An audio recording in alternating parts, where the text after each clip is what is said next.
bienheureux dans le Seigneur, paix et joie sur vous.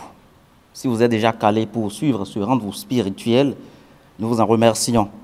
C'est un carrefour d'enseignement et de prière que vous propose l'Église universelle pour la restauration de la vision divine, dont le but visé est de continuer à partager la sainte parole du Seigneur Jésus-Christ et de continuer surtout à divulguer les bienfaits de Dieu dans la vie de chacun de nous. Pour le compte de ce numéro, le thème retenu est intitulé « Impact du temps sur l'homme et le reste de la création ». C'est un passage biblique extrait de Daniel 7, verset 25. Et pour justement échanger autour de cette thématique, que j'ai le plaisir de recevoir dans cet entretien, le prophète Justin Olaniyan de l'Église universelle pour la restauration de la vision divine. Prophète, bonjour à vous. Bonjour, monsieur le journaliste. J'espère que vous vous portez très bien. Très bien, merci beaucoup. Et la mission de Dieu, comment elle se passe? Ça se tient bien. D'accord. Et je le disais à l'instant, nous avons choisi de discuter autour du thème « Impact du temps sur l'homme et le reste de la création ». Et déjà, ma première question est de savoir pourquoi vous avez quand même choisi d'enseigner les fidèles chrétiens sur ce thème que je viens d'annoncer. Merci beaucoup, monsieur le journaliste. Nous avions décidé d'enseigner le peuple de Dieu, surtout autour de cette thématique, parce que le temps a une importance très capitale, non négligeable. Mais aujourd'hui, nous constatons avec amertume que le temps est totalement délaissé, abandonné, balayé d'ailleurs du revers de la main, surtout par le peuple de Dieu. Parce que, par définition, le temps, c'est une continuité indéfinie. C'est un milieu où se déroule la succession des événements, des changements, des mouvements et leur représentation dans la conscience. Donc, c'est un point fort parce que Dieu lui-même, de par le verset de base, dans Daniel 7, verset 25, bien sûr, nous a déjà avertis, surtout par ce prophète Daniel, en nous disant que dans la suite des temps, que l'ennemi, l'âme qu'il va se donner, ne serait-ce que pour détruire, réussir à détruire le peuple de Dieu, ce serait le changement du temps. Parce que dans Daniel 7, verset 25, la parole dit « Il espérera changer les temps et les saints seront livrés à lui pendant un temps, des temps et la moitié d'un temps. » Donc, le temps, de par sa connaissance, exprime Dieu. Parce que Dieu lui-même, au travers des attributs qu'il se donne, on l'appelle éternel. Quand on dit éternel, c'est ce qui ne finit pas. Et quelque chose qui est éternel doit avoir rapport avec le temps. Même si nous prenons le livre de Genèse 1, à partir du verset 1er, la parole dit clairement qu'au commencement était la parole était avec Dieu et la parole était Dieu. Parce que rien n'existait avant Dieu. Il est le commencement et la fin. Quand on dit que Dieu est le commencement et la fin, ce n'est pas que Dieu a de fin. Tout commence devant Dieu et tout se termine encore devant Dieu. Donc, si nous partons de là, nous allons comprendre que le temps est quelque chose de très important que l'homme en général ne doit pas oublier. Surtout, l'enfant de Dieu en particulier ne doit jamais oublier.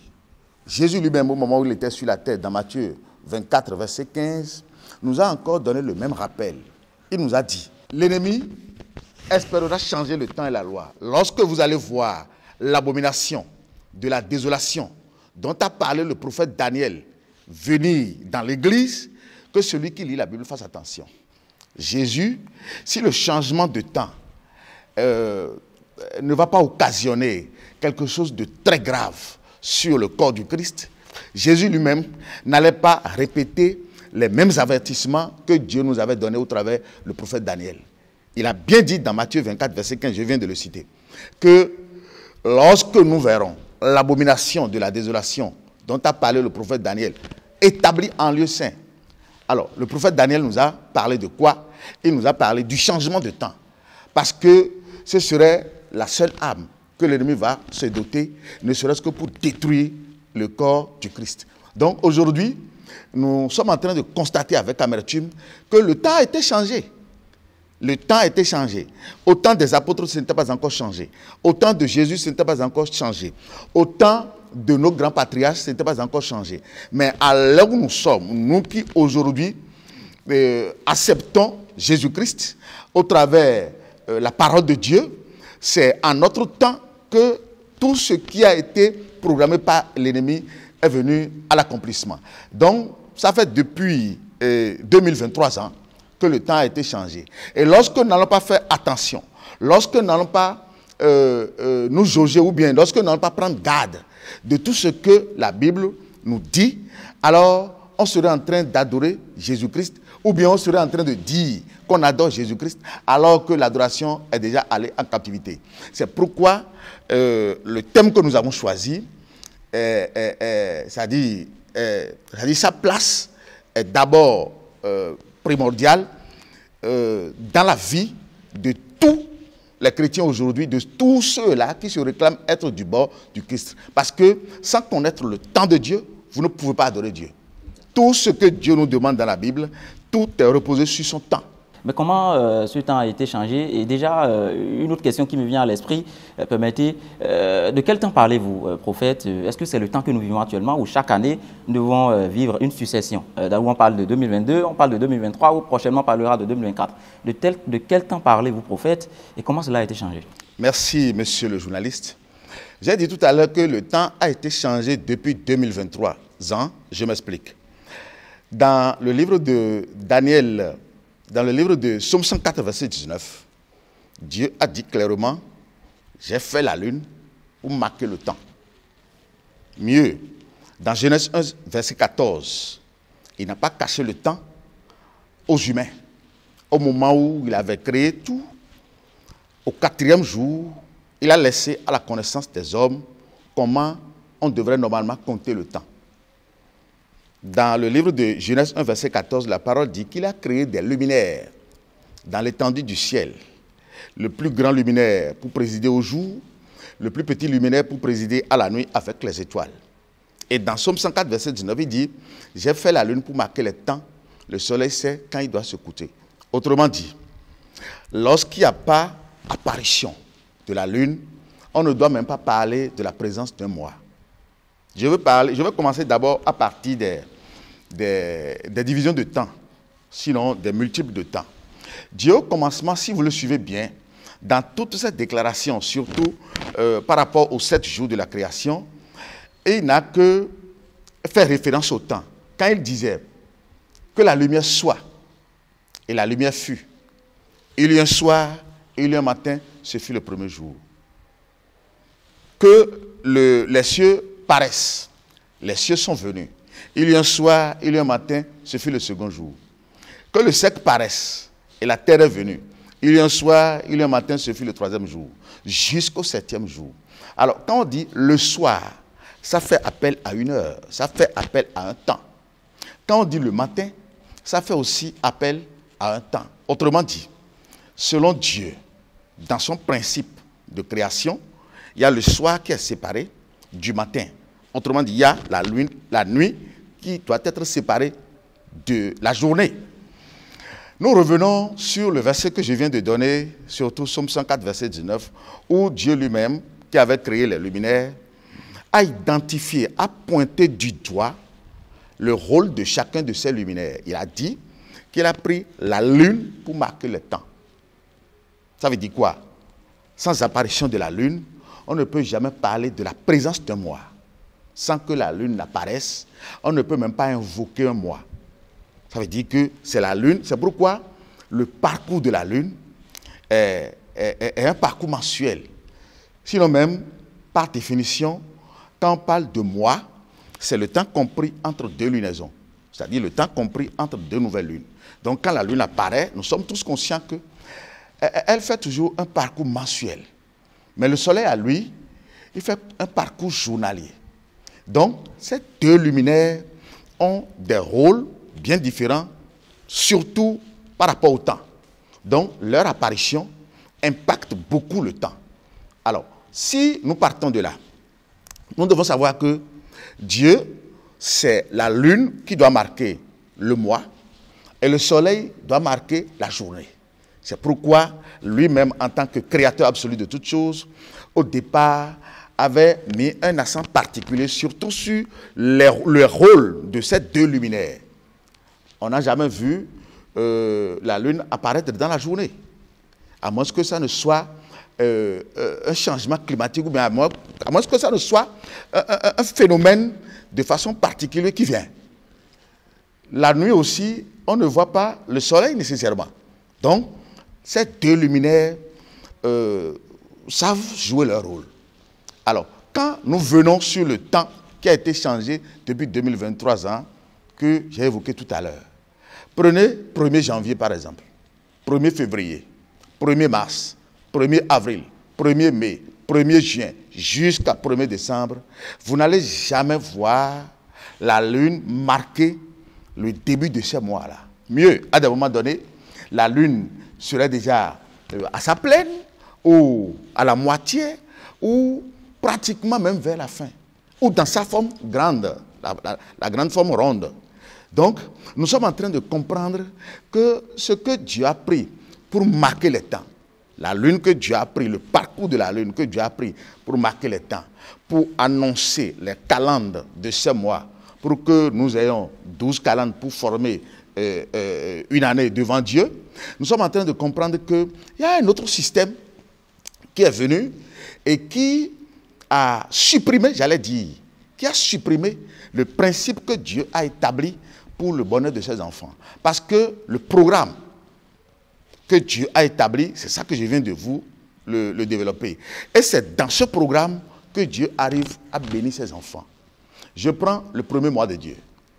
Selon le livre de Esther 3, verset 7, la parole dit clairement que au premier mois, qui est le mois de Nissan, et dans Zacharie 10, à partir du verset 1er, Dieu lui-même nous a demandé de réclamer en ce temps-là, en ce temps du premier mois, de réclamer une pluie. Et qu'il va envoyer cette pluie-là dans nos vies, ne serait-ce que pour faire germer les bénédictions que Dieu aurait semées en nous. Je vais plus loin. Dans le livre de Lévitique 23, versets 4 à 5, et aussi dans Genèse 12, dans Exode 12, à partir du verset 1er, il nous a situés, surtout par rapport au temps où nous devons célébrer la Pâque.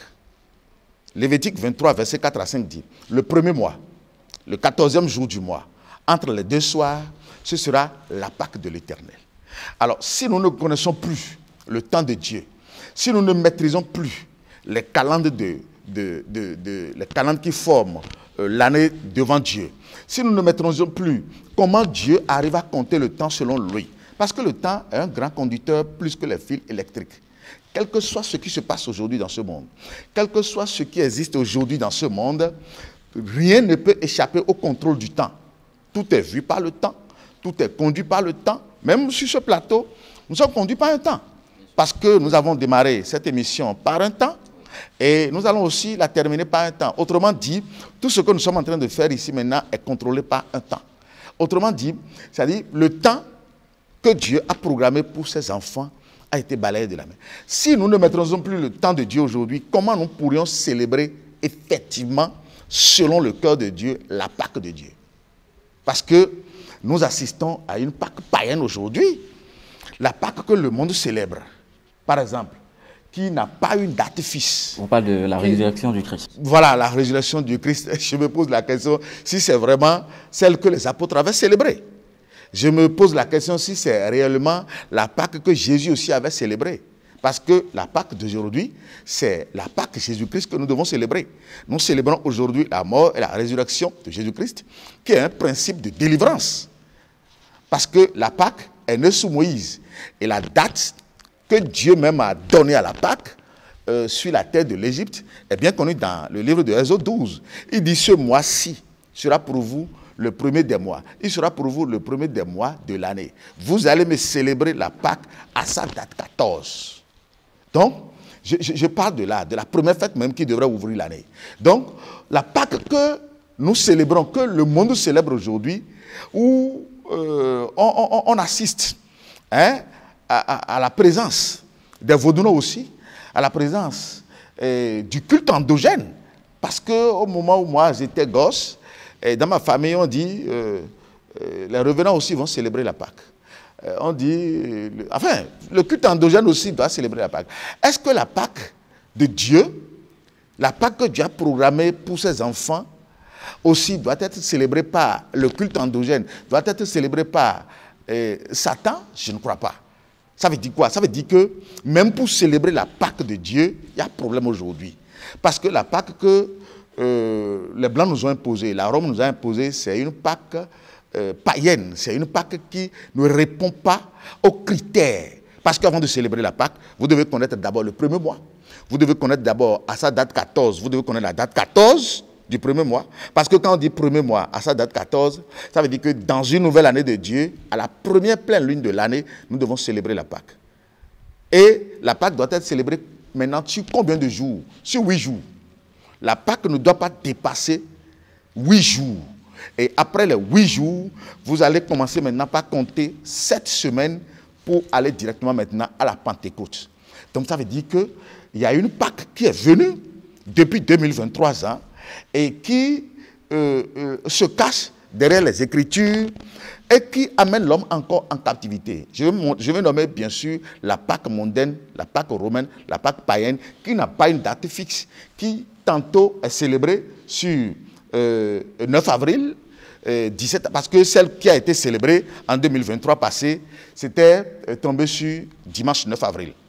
Celle qui a été célébrée en 2022, c'était, je crois bien, c'était célébré, c'était tombé sur le dimanche 17 avril 2022.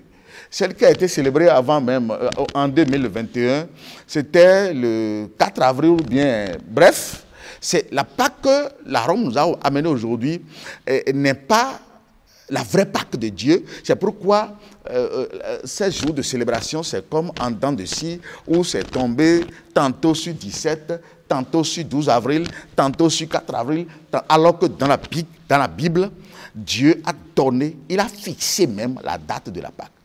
Donc, pourquoi aujourd'hui le chrétien subit ces affres? Pourquoi aujourd'hui le chrétien n'a plus la force de réclamer la vraie Pâque de Dieu? C'est parce que le temps de Dieu lui a été retiré. Depuis 2023 ans, ce que Jésus a dit dans Matthieu 24, verset 15, la chose est déjà venue. Où il a dit, lorsque vous verrez l'abomination de la désolation dont a parlé le prophète Daniel, venir dans l'église, que celui qui lit la Bible fasse attention. Le chrétien n'a plus fait attention, les pasteurs n'ont plus fait attention, les prophètes n'ont plus fait attention, parce qu'après le départ de Jésus, si la chose était déjà arrivée, je crois que Jésus allait déjà nous dire ce que je vous avais dit, l'avertissement que je vous avais donné au travers du prophète Daniel, c'est déjà venu. Voici l'Antéchrist. Maintenant, la chose n'était pas encore venue au temps de Jésus, c'est pourquoi il a mis dans le futur. Il dit lorsque vous verrez. Maintenant, après le départ de Jésus, il a confié la mission aux apôtres. C'est au moment où les apôtres étaient en mission que la Rome s'est levée et puis voilà, on a tué tous les apôtres et ils ont changé le temps de Dieu. Ils nous ont imposé un temps aujourd'hui que Dieu ne connaît pas, qui n'est pas dans la Bible. C'est pourquoi de janvier à décembre, vous n'allez jamais voir ces noms dans la Bible. De lundi à dimanche, vous n'allez jamais voir ces noms dans la Bible. C'est des noms, des démons, hein, et qu'on nous a imposés.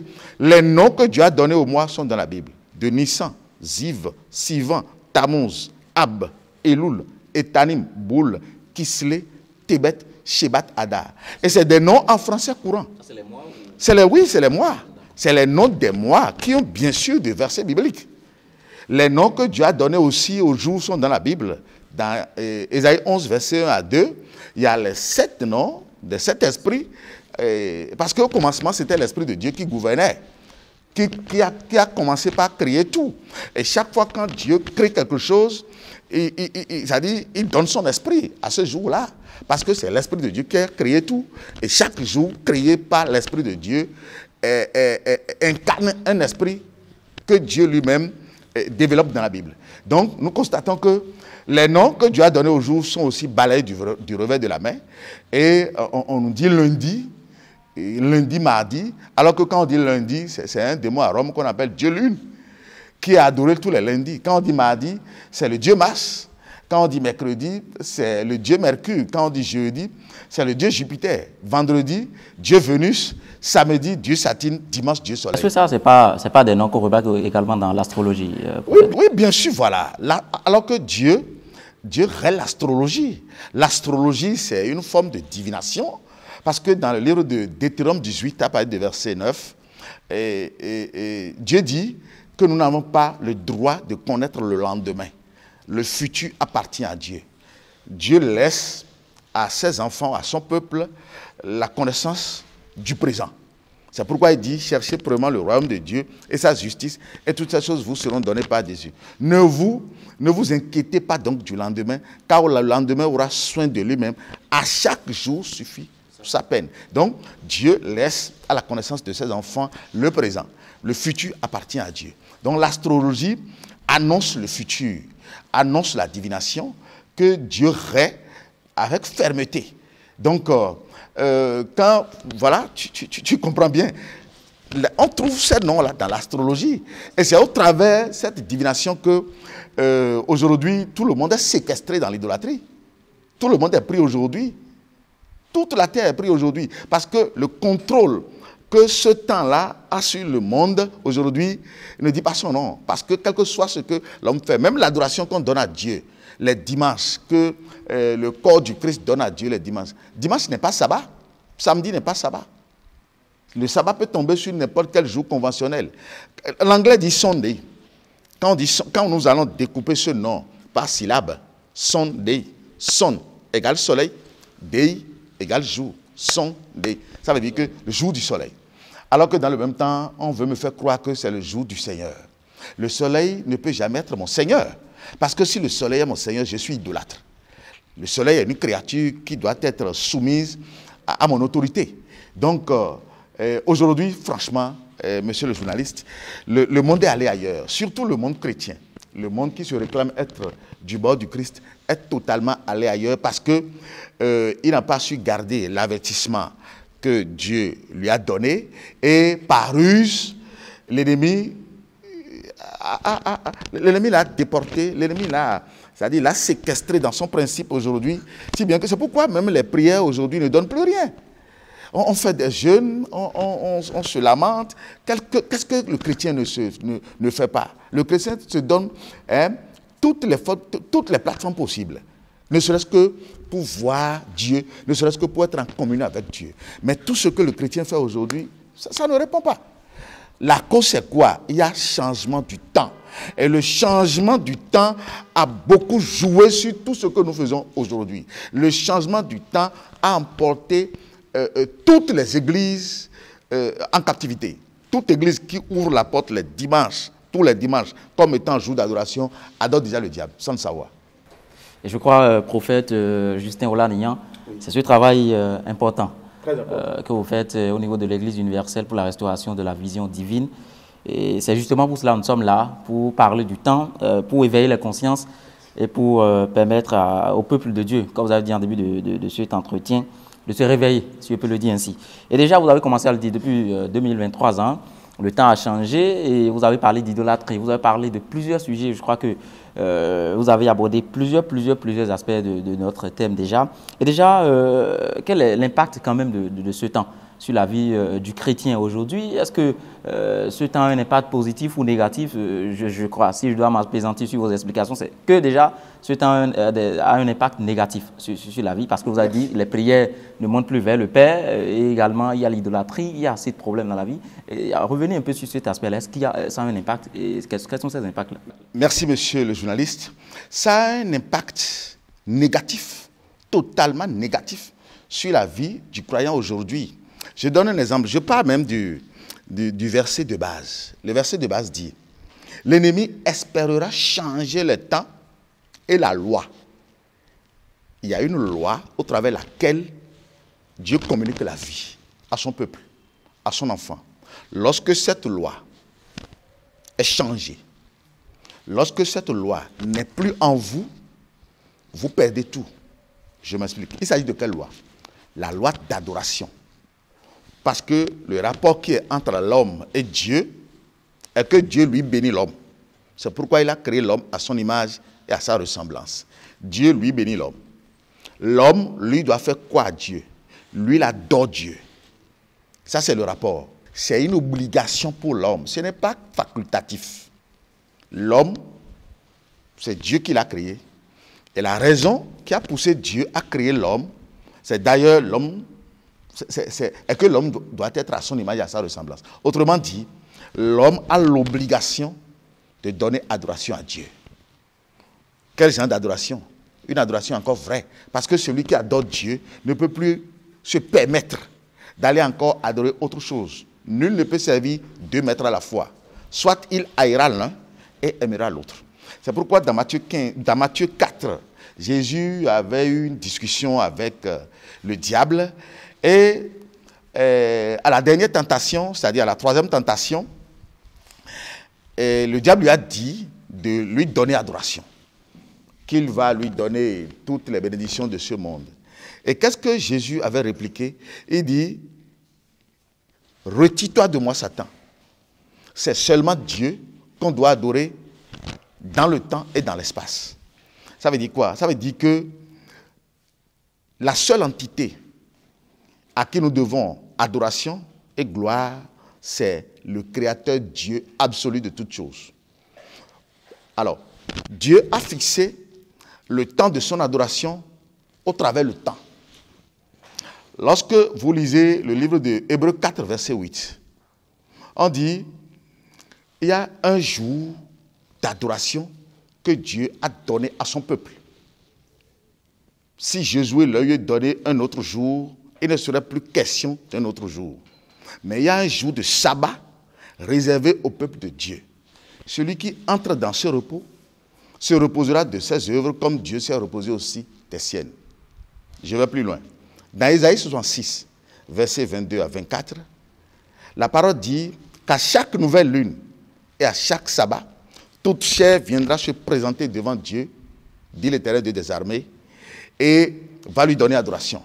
Et lorsque ce peuple sortira, il va constater le cadavre de ceux-là qui se sont rebellés contre Dieu, de ceux-là qui ont refusé d'adorer Dieu. Pourquoi j'ai donné toutes ces explications?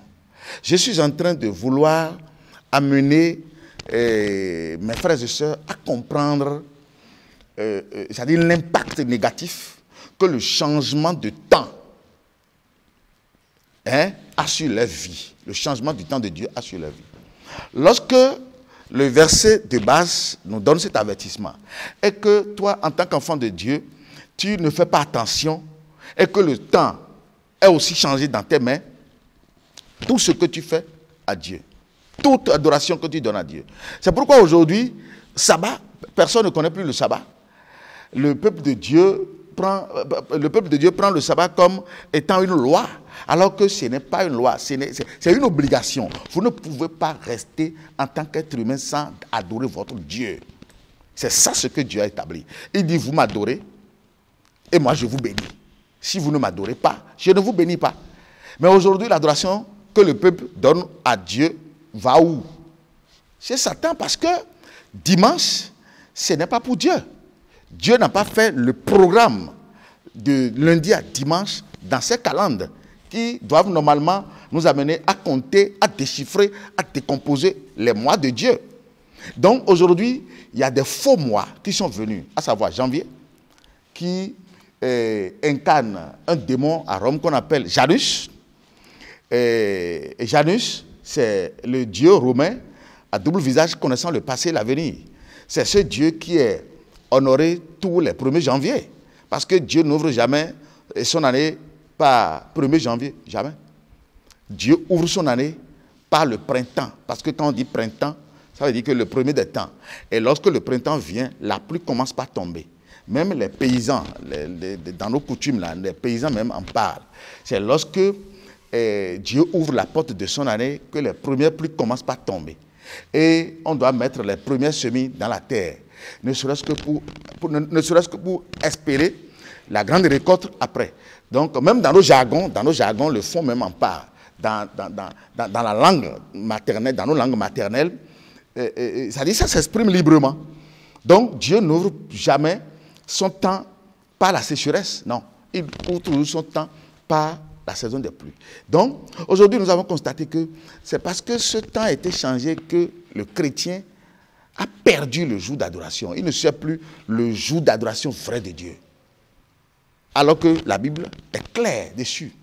Dieu a programmé le sabbat pour son adoration.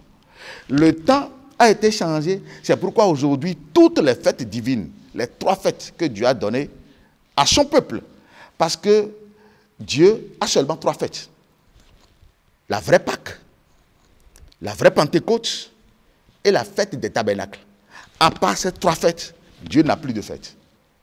C'est pourquoi dans le livre de Exode 23, verset 14, Dieu a été clair. Il dit 3 fois par année, tu célébreras des fêtes en mon honneur. La première fête, je l'ai dit tout à l'heure, la Pâque. Et après avoir célébré les 8 jours devant Dieu, vous allez compter maintenant 7 semaines. Et c'est le lendemain de la 7e semaine que vous allez venir célébrer la Pentecôte. Je donne un exemple. La Pentecôte qui vient le 28 mai prochain, là, c'est une fausse Pentecôte. Ça, là, ça ne vient pas de Dieu. Pourquoi? Parce que, voilà, merci, monsieur le journaliste. Nous avons fini de célébrer la Pâque de Dieu pour cette année. Le 14e Nissan avait coïncidé avec le dimanche, avec le mercredi 5 avril passé. La vraie Pâque de Dieu avait coïncidé avec le mercredi 5 avril 2023 passé. C'est à partir de ce jour-là qu'on a commencé par célébrer la Pâque de Dieu. Et nous l'avions célébrée pendant 8 jours. Ça veut dire quoi? 5, 6, 7, 8, 9, 10, 11, 12. Nous l'avions terminé. Maintenant, après les 8 jours là, vous allez compter maintenant 7 semaines. Ça a été dit clairement dans Exode 23, à partir du verset 15. Même vous pouvez commencer à partir du verset 4. Vous allez lire la Pâque et la Pentecôte. Même dans Deutéronome 16, à partir du verset 1er, vous allez lire les 3 fêtes. Maintenant, lorsque vous finissez la Pâque après les 8 jours, vous allez compter 7 semaines. Et le lendemain de la 7e semaine, vous allez revenir encore faire des offrandes à Dieu. Et autrefois, cette fête s'appelait la fête des semaines. Parce qu'il faut compter 7 semaines. Maintenant, avec l'avènement du Saint-Esprit, cette fête a changé de nom et est appelée désormais la Pentecôte. Parce que c'est à cette fête que les apôtres étaient allés à Jérusalem quand le Saint-Esprit est descendu sur eux. Donc, si nous comptons, comme ce que je suis en train de vous dire, dans le calendrier de Dieu, la Pentecôte de Dieu vraie de cette année de Dieu va coïncider avec le lundi 5 juin 2023. Le lundi 5 juin prochain 2023 serait le jour de la vraie date de la Pentecôte de Dieu. Parce que les 7 semaines après la clôture de la Pâque, de la vraie Pâque de Dieu, va finir maintenant le dimanche 4 juin 2023. Ça veut dire quoi? Ça veut dire que le changement du temps de Dieu a un impact négatif sur la vie du chrétien, sur la vie du croyant en Jésus-Christ. Parce qu'il ne va plus maîtriser le temps réel, le temps vrai, où il faut observer les rites divins. Parce que au travers de ces rites, alléluia, au travers de ces rites, c'est-à-dire Dieu parvient à semer de bonheur en ses enfants. J'ai dit la Pâque, il sème de bonheur en ses enfants. La Pentecôte, il sème de bonheur en ses enfants. La fête des tabernacles, par exemple, il sème de bonheur en ses enfants. Donc, lorsque le temps de l'ennemi vous oriente ailleurs, ça veut dire que vous perdez toutes ces vertus-là. C'est pourquoi aujourd'hui, le chrétien prie sans solution. C'est tout. Il doit revenir d'abord en arrière, faire attention maintenant. C'est-à-dire passer par l'avertissement que Dieu nous a donné par Daniel, et aussi par l'avertissement que Jésus lui-même nous a donné dans Matthieu 24, verset 15. Et lorsqu'il va se retrouver dans le temps de Dieu, je crois que le problème est fini. D'accord. Donc, prophète Justin Olaniyan, merci pour toutes ces explications. Donc, si je m'en tiens à vos propos, quand vous avez parlé de 3 fêtes principales, que Dieu même a demandé de célébrer la vraie Pentecôte, la vraie Pâque, la vraie Pentecôte et la fête des tabernacles. Je crois que j'ai fait un bon résumé. Et déjà, continuons, je crois que demain déjà le 18 est la fête de l'Ascension, dont on a l'habitude de parler. Il y aura l'Assomption, la montée de la Vierge Marie. Qu'en est-il de ces fêtes-là, puisque c'est des fêtes qui existent et que les gens célèbrent? Merci, monsieur le journaliste. Je dirais simplement que c'est une abomination totale. Parce que lorsque Dieu n'émet pas quelque chose, lorsque Dieu ne vous annonce pas quelque chose, lorsque Dieu ne décrète pas quelque chose, moi je ne sais pas qui est l'être humain, je ne sais pas si aujourd'hui l'être humain est au-dessus de Dieu. Alors que c'est Dieu qui fixe les règles. Quand on dit relation entre Dieu et l'homme, c'est lui, Dieu, qui fixe les règles. Et nous, les humains, nous les adoptons. C'est normal. Dieu n'a jamais, la Bible n'a jamais parlé d'Assomption ou Ascension ou toutes ces histoires-là. La Bible n'a jamais parlé de ces histoires-là. C'est vrai, Marie a joué son rôle. Marie, Dieu l'a appelée et elle a joué son rôle. Elle a fini et aujourd'hui, elle est dans la vie éternelle. Mais Marie n'est pas allée aux cieux, vivant comme ça devant nous. Jusqu'alors, nous parlons, Marie n'est pas allée aux cieux vivant comme Jésus.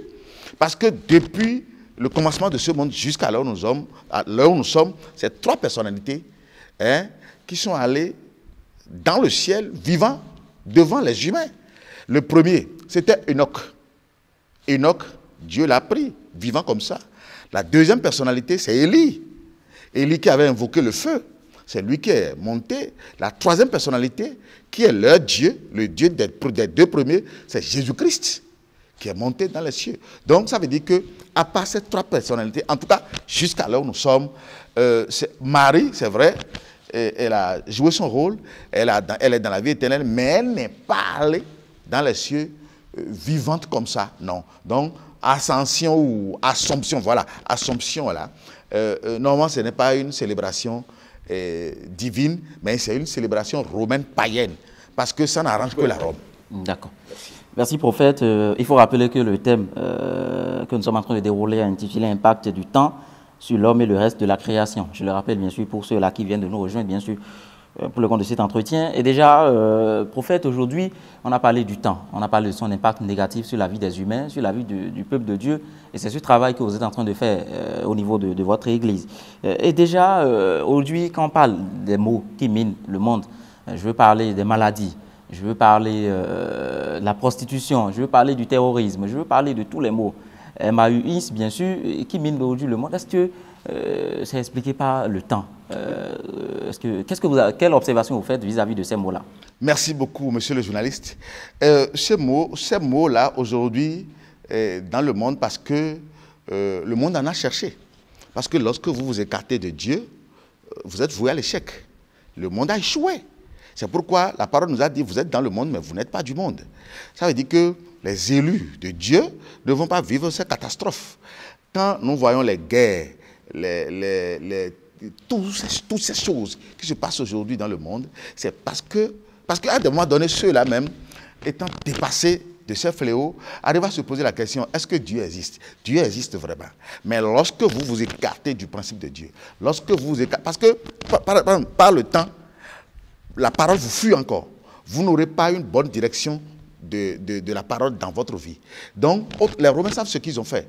Donc, c'est au travers toujours le temps, parce que le temps de Dieu n'est plus connu, n'est plus vécu, n'est plus respecté, parce que Dieu envoie toutes les bénédictions par le temps.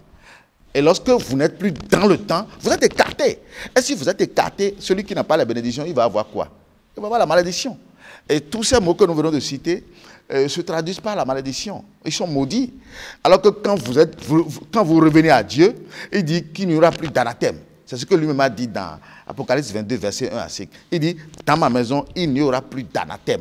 Parce que être anathème veut dire être maudit. Alors, si nous revenons encore à Dieu, parce que le tout ne suffit pas seulement de prononcer Jésus, Jésus, Jésus aujourd'hui.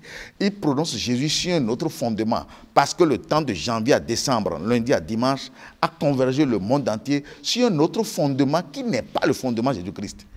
Alors que dans le livre de 1 Corinthiens 3, versets 10 à 11, la parole a été claire, que personne ne peut plus poser notre fondement à part ce qui a été posé, savoir Jésus-Christ. Donc le monde entier, que ce soit Bokonon, que ce soit chrétien, que ce soit franc-maçon et Kanka, Rose-Croix, Barikari, que ce soit toutes ces obédiences et toutes ces confessions religieuses aujourd'hui, sinon comment comprendre que le 25 décembre, il y a les trompettos de Kaman qui sont aussi en célébration avec les chrétiens.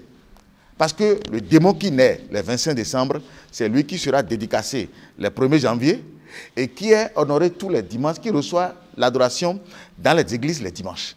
Donc ça veut dire qu'aujourd'hui, il y a tout un mélange dans ce système. Le changement de temps a réussi à mélanger toutes les confessions religieuses et les a établies sur le fondement de Janus. C'est pourquoi, c'est pas, étant averti, parce que quand Dieu vous avertit et que vous ne faites pas attention, bon, il confond.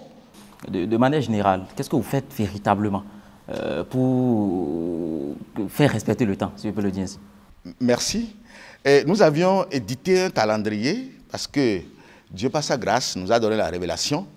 Et le temps qui a été changé pendant un temps des temps et la moitié d'un temps, le temps qui a été changé depuis des milliers d'années, Dieu nous a accordé la grâce et il nous a encore révélé le temps. Et nous l'avions édité et désormais nous avons un calendrier selon le temps de Dieu avec les noms que Dieu a donnés au mois et au jour, ne serait-ce que pour aider surtout le corps du Christ à avoir le repère. Parce que sans avoir le repère du temps, ils ne peuvent jamais aller vers Dieu. Parce que Dieu est le temps lui-même. Donc, nous avons ce calendrier que nous distribuons gratuitement. Nous donnons, c'est vrai, nous l'avions édité à coût de millions, mais nous sommes là pour donner ce calendrier-là gratuitement. Second aspect ou second plan, nous sommes en train de saisir pas mal de radios, des chaînes de radio, de télévision, de la place, que ce soit dans notre pays, que ce soit à l'étranger aussi. Nous avons pas mal de chaînes de radio et de télévision au travers lesquelles nous annonçons cette vérité que Dieu avait promis à son peuple. Parce que sans cette vérité, le corps du Christ est en esclavage, est totalement allé encore dans un système que lui-même ne maîtrise pas. Donc, nous avons cette démarche-là que nous menons aujourd'hui, même l'année dernière, ARS 18, et quand je dis ARS, je dis année de restauration des saints.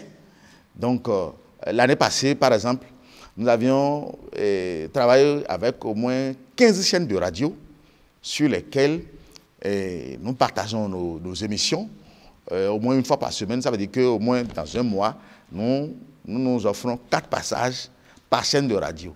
Si nous les multiplions par 15, ça veut dire que c'est des millions. Bien. Il y a aussi des chaînes de télévision que nous avons à notre actif et sur lesquelles nous donnons ce genre d'émissions, ne serait-ce que pour éveiller la conscience des chrétiens. Voilà encore un autre statut que Jésus n'a jamais donné. Nous aurons le temps de le décortiquer dans nos... voilà. Donc, il y a le calendrier qui est donné gratuitement pour permettre à l'homme en général et le croyant en Jésus-Christ en particulier d'avoir quand même maintenant le repère du temps. Et lorsqu'il aura le repère du temps, je crois qu'il ne va plus célébrer des fêtes païennes, les fêtes imposées par la Rome. Il va avoir maintenant, c'est-à-dire la vraie connaissance sur le temps de la Pâque, la vraie connaissance sur le temps de la Pentecôte, la vraie connaissance sur le temps de la fête des tabernacles. Merci à vous, prophète. Et déjà, on ne peut pas parler quand même de ce thème, on ne peut pas quand même parler de ce travail important que vous faites sans quand même évoquer les différentes responsabilités. Quand je parle de responsabilité, c'est que ce soit d'abord le peuple de Dieu, dont nous avons parlé tout à l'heure, que ce soit les responsables des confessions religieuses. Tout à l'heure, on a parlé de toutes les confessions religieuses, si je peux le dire ainsi. Est-ce que vous avez un appel à lancer à l'endroit de ces personnes-là, à l'endroit de ces individus, si je peux le dire ainsi, pour quand même passer le message comme cela se doit? Merci, monsieur le journaliste. Le message fort que je voudrais lancer à mes frères, j'allais dire, parce que celui qui déjà, dans son fond intérieur, décide, ou bien celui qui prend l'engagement de venir vers Jésus-Christ, ça veut dire que c'est une décision à saluer. Mais là où le bas blesse est que à la place de Jésus, on lui sert un autre plateau, on lui sert autre chose que lui-même ne maîtrise pas. Donc je voudrais dire à tous ceux-là, à tous ceux qui s'appellent chrétiens, ou à tous ceux qui aspirent à adorer Jésus-Christ, ou tous ceux qui se disent croyants en la parole de Jésus-Christ, de revenir en arrière, de ne jamais se laisser aller à la célébration de ces fêtes mondaines païennes qui détruisent plus que même une bombe, j'allais dire. Le soi-disant Assomption, Ascension, Pentecôte de dimanche, de ne plus jamais se laisser aller à ces célébrations parce que c'est des rites païens qui amènent l'homme ailleurs. Je leur demande de revenir en arrière, de venir comprendre ce que Dieu a établi pour leur bonheur. Le temps de Dieu est obligatoire dans la vie de chaque être humain. Le temps n'est jamais quelque chose qu'on doit négliger. Le temps est très capital. Et d'ailleurs, même Dieu a commencé par le temps. Dieu a commencé par le temps. Quand on dit il y a un soir, il y a un matin, ou bien quand on dit au commencement, la terre était informée vide et l'Esprit de Dieu se mouvait au-dessus des eaux. Ça veut dire qu'il y a un temps là. L'Esprit de Dieu se mouvait au-dessus des eaux et les ténèbres avaient couvert la terre. Quand on dit les ténèbres avaient couvert la terre, il y a un temps là déjà. Ça veut dire qu'il y a déjà la nuit. Dieu a fait référence à ce temps-là déjà. Et c'est après ça qu'il a amené la journée. Donc, ça veut dire que Dieu lui-même ne badine pas avec le temps. Il n'aime jamais qu'on joue avec le temps, ou bien qu'on s'amuse avec le temps, ou qu'on ne prenne pas d'importance au temps là. Dieu n'aime jamais ça là. Donc, franchement, je leur demande de revenir en arrière. Même la manière dont nous comptons les heures. Nous aurons une autre émission dans laquelle je vais décortiquer les heures. Parce que les heures que nous appelons 20h, 21h, 22h ou bien 18h, le cadran de notre montre là, le chiffre le plus grand, c'est 12. Il n'y a aucune heure qui s'appelait 13h. Aucune heure ne s'appelle 14h, 15h, 16h. C'est des appellations diaboliques. La journée a 12 heures de temps. Jésus l'a bien dit dans le livre de Jean 11, verset 9. Il dit, il y a 12 heures au jour. La nuit aussi a 12 heures. Et c'est la journée, la nuitée qui, ensemble, donnent l'existence d'un jour. Donc, 12 heures de nuit, 12 heures de jour, bien séparées. Dieu les a séparés. C'est ça qui forme un jour debout. Donc, nous aurons d'autres occasions et je vais décortiquer, amener le peuple à comprendre comment compter même les heures. Parce que les unités de temps représentent des anges que Dieu envoie. Les unités de temps représentent des anges que Dieu envoie. Quand on dit un instant, Jésus dans le jardin de Gethsémani a travaillé avec les instants. Quand on dit 60 instants égale un moment. 60 moments égale une tiers. 60 tiers égale une seconde. 60 secondes égale une minute. 60 minutes égale une heure et ainsi de suite. Donc ça veut dire que quand on parle des unités de temps, c'est-à-dire ces subdivisions jusqu'à venir sur les heures, les jours, c'est comme ça vous comptez jusqu'à venir sur les années. Donc ça veut dire que lorsque déjà même à partir des petites particules du temps, lorsque il y a erreur là, lorsqu'il y a du mensonge là, ça veut dire que tout le principe est décalé, tout le principe est bloqué. Donc nous aurons d'autres occasions et je vais expliquer surtout ce que le chrétien doit normalement comprendre sur la personne de Dieu. Parce que sans connaître le temps de Dieu et le nom de Dieu, tu ne peux jamais l'adorer. Jamais. Merci à vous, prophète Justin Olaniyan, de l'Église universelle pour la restauration de la vision divine. Et déjà, nous sommes pratiquement à la fin de cet entretien. Pour ceux-là qui ont suivi tous vos enseignements tout à l'heure et qui ont bien envie, pourquoi pas, de venir vers vous et de mieux comprendre l'aspect du temps, le volet temps dont nous avons parlé tout à l'heure, qu'est-ce que cette personne-là doit faire pour mieux se rapprocher de vous et pour recevoir les enseignements, pourquoi pas, si je peux le dire, en direct. D'accord. Merci. Nous avons notre site web sur lequel il y a plein de nos messages. Il suffit seulement de taper www.sabbath.tv et on va voir tous ces messages. Il y a aussi beaucoup d'autres plateformes sur lesquelles nous avons toujours nos messages. Et maintenant, pour nous contacter directement, ça fait 00229 97 37 76 14 00229 95 18 14 05. Veuillez rappeler les contacts. Merci. Je dis bien, pour nous contacter directement, il faut taper 00229 97 37 76 14 00229 95 18 14 05. D'accord.